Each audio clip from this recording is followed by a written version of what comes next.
I've had several approach me asking if I know anything about the Rendezvous at Bear Mountain coming up in September in Pike County, Kentucky.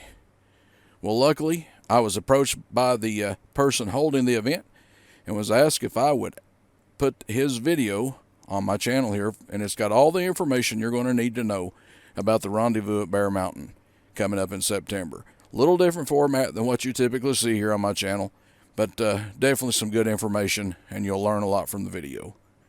Thanks for watching, and we'll be back to the regular videos soon. Good morning on this beautiful June morning. I'm Randall Osborne. I'm here with Kevin Hall to my immediate left, Charlie Chalk to my far left, and we are here to discuss, promote, and educate our viewing audience regarding the upcoming Rendezvous on Bear Mountain, September 12th, 13th, and 14th of this year in Pikeville, Kentucky. First, I'd like my immediate left partner, Kevin Hall, to introduce himself. Yes, I'm Kevin Hall. I'm one of the managing members with the Pike County Historical Society and also the co-team leaders with the Pikeville 200 Bicentennial. And next, the time traveler to my far left, Charles Chalk. Tell us a little bit about yourself, Charlie, please. All right, I appreciate that. Well, I'm Charles Chalk. I'm the one that the Pikeville Committee has brought in to help with the historical side of things, with the making sure that we have a good event and that we've done it historically correct, and that those who both come to visit and those who come to participate will have a good time. And so I've just been brought in as a sort of a historical consultant. Sometimes they call it a bourgeois, which is French for the boss, but I'm not the boss. So the best way to say it is I've just been brought in to help out where I can. By way of background, let me tell our audience that we are here simply because this year, 2024, is the bicentennial year of Pikeville, Kentucky. There is an ongoing celebration. There has been from January, and it will extend through the end of the year to recognize the folks who have made Pikeville, Kentucky what it is today. Our Rendezvous is only one part of that celebration. Could I ask Charlie to please tell our audience exactly what is a rendezvous, what it will involve, etc.? Sure, glad to. Well, first of all, a rendezvous is a term that means a gathering, obviously. Traditionally, the rendezvous were considered part of the westward expansion, the westward fur trade era of 1800 to 1840, where they would gather in the mountains for after a year of working hard and trapping and hunting in the mountains. They would gather, and from that time they would get what they needed for supplies and just as a time to be together. Most of them lasted several weeks to a month, where they would gather, see who they haven't seen in a long time, and get back and acquainted with people. Our rendezvous is similar to that in the fact that we're going to be gathering from not only from 1840 back to 1800, but we'll go back further from 1800 back to the 1760s. So we're going to have a divided camp, a timeline within the camp. That timeline is going to lay out 2 periods of time so folks can see and know and get to actually talk to, spend time with, and see how people lived and what they did in those time frames. Ours is what's considered to be a juried event. The juried event means that what you're going to see is we're not going to allow in any modern equipment or anything like that. The participants know that they're going to be as close as possible to the time period that they're going to portray. And of course, they're going to be there for the 3-day event. Most of them will stay the entire time. There's going to be quite a bit of competition amongst hawk and knife and bow and rifle and smoothbore guns. So there'll be a lot of opportunity for people to see the old-time weapons and the guns that were used in those time frames actually used again. If they've never seen that, it'll be an exciting time and a good time both for young people and for adults just to come and have a good time. You all have noticed undoubtedly that Charlie is dressed out in clothing of the period. I'm going to ask Charlie to explain a bit about his dress today, some of the bead decorations, etc., and especially his long arm that he has propped up on his left leg. Well, thank you. I appreciate that. Traditionally, when folks left, they left a civilization, so to speak, at any time period, whether it was the colonial era or the fur trade era. Most of them had the normal clothes of those communities or those cities that they lived in. So they would have had cloth clothing, sewn shirts, things like that. But as time went on, items were converted over and leather was used. Animals were skinned out and the skins were used to protect some of the clothing that you still had left and also to replace things as they would wear out. So the jacket that I have on would simulate the fact that I've worn out either a vest or a jacket and I still need something, because traditionally men up through the time periods all wore some kind of an over jacket or coat or a vest over their main shirt. Unless they were absolutely working in a field and absolutely just worn out. So I have a leather skin vest on that would typify that of a Western type period that has long fringe on it. So it kind of represents the 1830s, 1840 time period. I have on a pair of leg type coverings. Traditionally these would have been there to protect when you're riding a horse against brush and being scraped against and things like that, and it also keeps your pants from wearing out. I still have a cloth shirt. I may have traded for that cloth shirt, or I may have still have one that's still in good shape. I have on a pair of cloth pants. Actually, they're just knee breeches that come down to the top of my knees. And that would have been typical of what you would have seen from, if you were looking at somebody from the Western fur trade expansion time period, or typically we would say it even goes back to the early history of Kentucky in the 1780s, 1790s, where the same thing, there wasn't a lot of cloth available on the frontier. What you had, you wore, and you replaced it with leather as you went along. The gun that I have with me would have been what we call basically a fowling gun. If someone really wanted to identify it, we would say it's a shotgun. Of course, it's a flintlock mechanism. The mechanism here that works on the lock is of course the gun's unloaded, but basically what happens is the lock's going to strike against that steel and cause a spark, which ignite a pan of powder, which would ignite the barrel charge and send the bullet flying. So once you squeeze it off, you end up with a set of sparks that ignites the pan in there. But this is a fowling gun. Most of the time period that we're looking at, the average man would have carried a fowling piece. It's not rifled, it's smooth inside, similar to a shotgun that we would know today. But it gives you the advantage you can shoot one round ball, you can shoot multiple smaller round balls, a shot load, or you could take it back to a small game load and load it with very small shot and use it. So a very practical kind of a gun that would have been around. This one is just a very, very simplistic. There is nothing fancy about it at all. It's simply put together and worn, well worn, as is typical of a gun that would have been around in those time periods, and they didn't spend a ton of money on getting the gun fixed up. It was just a working gun for them, just like a working tool. And that, folks, is in a nutshell what you would have seen had you lived in the period. Mm-hmm. Yep. And back to our reason for being here today, just by way of history. Pikeville, Kentucky, again, is the city whose bicentennial we are celebrating. And just on a little historical note, I find it intriguing that Pikeville was not the first choice of a county seat of justice for Pike County.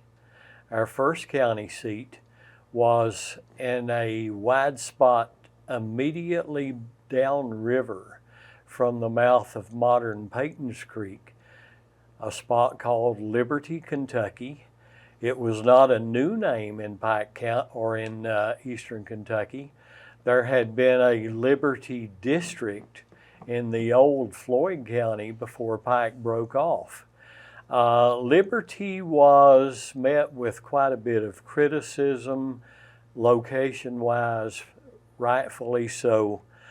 Pikeville was chosen as the seat of justice simply because a gentleman donated property for the public square. The original name of the location was Peach Orchard Bottom, and we should know that Peach Orchard Bottom was Peach Orchard Bottom long before Pikeville came into existence.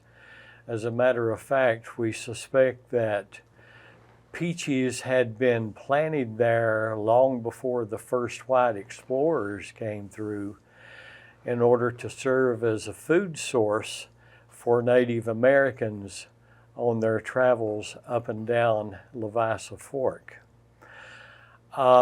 The main cause or impetus for settlement of Peach Orchard Bottom was simply travel down Levisa Fork from Tazewell County, Virginia.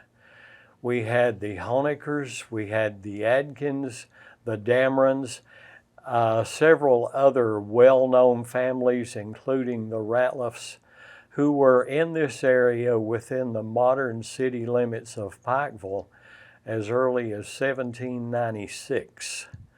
And with that bit of history, I'm going to flip the coin again, go back to Kevin, and ask Kevin to follow up on the location and description of the site where the rendezvous on Bear Mountain will be held. Yes, the location that was actually sought, and we took some diligence in trying to locate a place that was large enough to host the event. And it was finally determined that a piece of property that University of Pikeville now owns is officially called the Bear Mountain. The Bear Mountain has two access points to get into it. It's easy access. The topography is flat, and we probably have about 20 plus acres for as an encampment. Plenty of room for black powder competition as well as archery. And it's just a fabulous place. The best place to tell the viewers and also the competitors to find it, it is directly behind the Pikeville High School on the mountain, or the Community Trust Bank building, which is right off US 23. Just simply take a left at the first exit and go up Cedar Creek Road, and there's a east entrance as well as a west entrance that accesses the property. Charlie, if someone actually wanted to be a camper during the rendezvous or a competitor, what's necessary fee-wise, etc.? Okay. Well, as a competitor or as a camper or as what we would consider to be a trader, there are set fees for that. Those fees are published. I urge them to go to the website and look it up and find exactly. We've done it as reasonably as we could do it. The city of Pikeville's been very good to provide some financing and to kind of cover some of the cost of the event. It's certainly the fees for the people who attend are not good enough to cover the cost of the event by a long shot, but we've been able to do that, so that's a good thing. For the visitors, which is traditionally what we're talking here as folks right now, visitors get in for absolutely free. You're welcome to come, spend a day up there, spend 2 days, or come up every day. Of course, overnight and everything like that will be restricted to those who are registered to attend and those who are part of the participating group, which you must have the proper dress, the proper camp gear to be able to participate in the event. But we encourage people to come up and look at that. You're going to get to see some things that probably never quite seen before, or not very common, especially in Eastern Kentucky, because this is a unique event for Eastern Kentucky. Don't have any history that there's ever been another such rendezvous of this size ever in Eastern Kentucky. So that is truly unique. So we expect that the crowds are going to be coming, and we're going to have a good time over those couple of days, just introducing ourselves to the public. You can stop and ask questions of folks that are there. Ask them about their guns, ask them about their camp gear, ask them, what are they eating, what kind of foods do they have. Everybody that has done this for a while is always welcome to get new folks involved. And we just hope that somebody out there that we're talking to right now might get excited about this and say, I might get into this. It's a sport to us. We enjoy it. We have a good time at it. and it's possible that anybody can find out about it and accumulate the gear and be ready to go as close as a year from now, even potentially. So we'd love to have you come and visit. It's just, we think it's going to be a good opportunity for people from a distance away from here. Traditionally, when these events occur, they're regional and they draw from a good distance. We'll draw, I'm sure, from Ohio, we'll draw from West Virginia, Tennessee, possibly as far as Missouri and other places that are going to come and be there with their camp and taking the time to. It's two things. People say, well, why would people do this? Well, there's two things. We enjoy the camaraderie amongst ourselves and the time together and doing that, and nothing better than sitting around in an evening around a campfire. No street lights, no modern conveniences or electricity, strictly campfires and candle lanterns, and just sitting around talking, maybe doing some singing, and enjoy it. And we get to relax and enjoy ourselves in doing that. We get to shoot and compete amongst ourselves. And the best part is again, that the public is welcome to come and see all of that competition going on. Thank you, Charlie. Charlie mentioned the term compete, or the word compete. There will be competition amongst the participants. I'm going to ask Kevin to give us a rundown on the competitions, awards, and especially the medallions. Yes. I'll start off with the medallion first. Medallion is a wonderful piece. It's been carefully thought through a course of a year's time, and of course, Carrie has been very instrumental in helping us get that thing designed as well. But anyhow, the medallion basically gives the competitors, as well as the vendors, the artisans, the ability to roam around the camp, and plus it identifies that persons have traditionally been registered for the event. Now, part of the things that we'll be looking at is there's different categories involved in the rendezvous, and of course, one of being there's two campsites that Charlie had mentioned earlier, as well as camper cook-off. Then our prestige thing is, of course, is Charlie's main idea. Of course, Charlie's participated in this type of event before, which is the wood walk, which is part of the Pikeville 200 flagship on the competition, as well as youth longbow, adult longbow, tomahawk, as well as knife throw. And also, we also have the paper match, which is smoothbore with no rear sight, as well as the paper match rifle, open notch rear, blade front, as well as the team shoot. We have 5 teams on 30-yard clay, as well as the team shoot, which is the 4x4 stake cut. One of the points we emphasize with our competition, Kevin alluded to, is to involve our school groups. Archery is an absolute tidal wave in middle and high school competition today. I'm going to ask Kevin to tell us about the arrangements that have been made for the student longbow competition. Yes, starting last year, we were definitely, trying to get the youth involved into the Long Hunters Rendezvous that we've been 2 years trying to organize this thing. But what we're trying to do, we're trying to bring the kids up and let them experience the true events that happened long ago. I mean, basically it was the flagship that started this city to begin with the outdoorsmen, the explorers, the ginseners, long hunters that came through in the past. But what we're going to do with the children, we're having a gentleman out of Ohio that's building this 20 juried bows. And what this does, this gives the youth to experience what the long hunters would use back, before 1840 to 1760 in the same fashion, as well as the arrows, the shafting that's provided, which is juried as well. But during the events that the local county schools had, I looked at one back in March of this year, and there were over 1,200 kids showed up just for archery competition.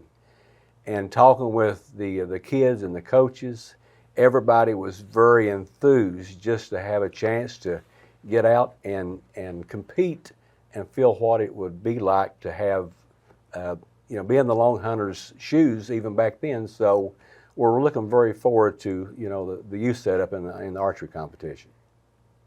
And we want to encourage any school officials, especially archery instructors or sponsors, to get in touch with us. We would love to have your better students compete. Kevin will always be available to speak with you and give you the details. Speaking of details, I should tell you that our group that we operate under is called Fur and Ginseng. And we chose that title because those two were the first products, income-wise, on the upper Big Sandy Valley. The bear, the elk, the buffalo were hunted to near extinction, the buffalo to extinction, in pursuit of furs for income. Everyone knows, I think, that Daniel Boone came down Leviathan Fork through the breaks during the winter of 1767-68. But what folks don't know is that while he camped at modern David at a salt spring, that is where Boone saw his very first buffalo. Buffalo were once common along the Big Sandy Valley. The most desired or expensive fur was the bear skins.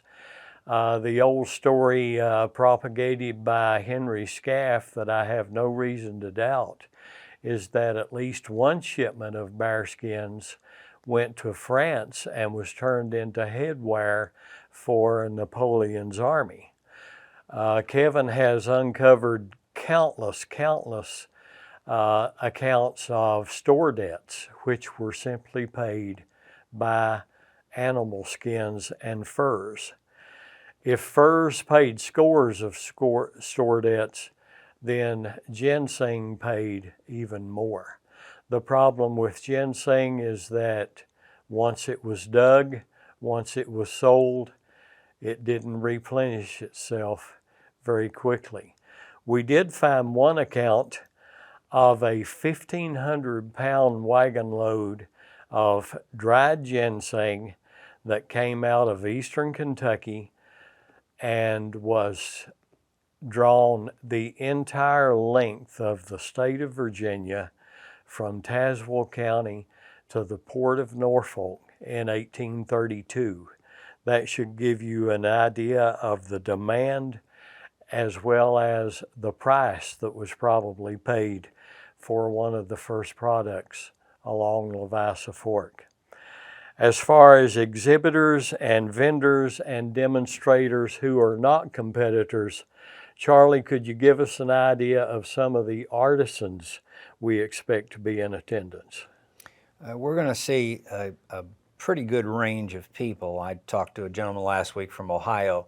You're going to get to see, of course, there's going to be some people, they're probably selling black powder firearms, leather work of all kinds, pouches and bags and things like that. We're going to also see powder horns. So those items all fit around the firearm side of things. And then we're going to see blacksmiths. I believe we'll see some clothing folks there that'll be selling clothing. Plus, small items, trinkets and things small things. A lot of the folks that come to these events that bring the equipment that are going to be merchants generally bring things that we personally need for our own equipage. And that way it gives people a good idea of what it would have been if you went to a trading post or a store on the frontier. They're going to see basically the same kind of items that we buy today to equip ourselves that they would have equipped themselves in, the 18th or 19th century. So it gives a good idea of the background of that. But we don't have a good number yet on the clue of how many are going to come as far as vendors, but You know, we do have some committed vendors, and we're looking at vendors that sell quality products, not anything of, you know, that is Chinese made or anything like that. It's all been juried out. That's what the word juried means, is we've cut out. We've said you have to come up to a higher standard, just like a jury would mean. That a jurying means that it's a high quality product. So whatever you see there is going to be high quality, available to the public. Anybody can buy it. I'm sure they'll take your money as well as they'll take my money. So we'll have a good time, and we'll be able to get some things that they need. Thank you, Charlie. By way of a final historical tidbit, the first steamboat came up Leviathan Fork in 1837. And with faster, more efficient transportation, the end of both fur and ginseng was in sight.